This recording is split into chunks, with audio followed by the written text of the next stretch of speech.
6h06 sur Europe 1, si vous nous rejoignez à l'instant, soyez les bienvenus. Alors si vous avez une voiture, ça ne vous a sans doute pas échappé, dès 2035, les moteurs essence et diesel en Europe, c'est terminé. À cette date, en dehors de certaines voitures de luxe, seuls les véhicules électriques pourront être vendus en Europe.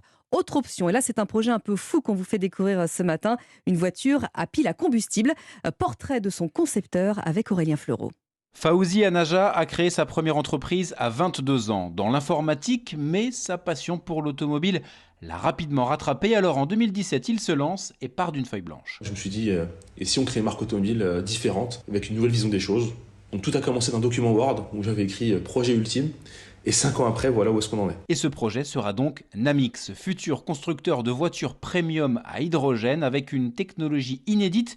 La classique pile à combustible sera complétée par 6 capsules amovibles. Le tout permettra de rouler pendant 800 km. Pour ne pas avoir cette peur, vous savez, la peur de tous les clients de nouvelles voitures propres, c'est de ne plus avoir d'énergie. C'est la même liberté qu'octroie le thermique, mais sans les inconvénients de la pollution. C'est une première mondiale, c'est vrai, on n'a jamais eu ce type de technologie-là dans un véhicule. Au cœur de ce projet, faire le lien entre l'Europe et l'Afrique. La fabrication devrait se faire en partie au Maroc. Namix travaillera aussi avec des équipementiers français, allemands ou italiens comme Pininfarina, célèbre pour le design des Ferrari. Le compte à rebours est lancé. Les premières voitures seront livrées fin 2025. On n'est pas tout à fait au prix de la Ferrari, mais ce SUV pourrait être proposé à un prix compris entre 65 et 95 000 euros tout de même.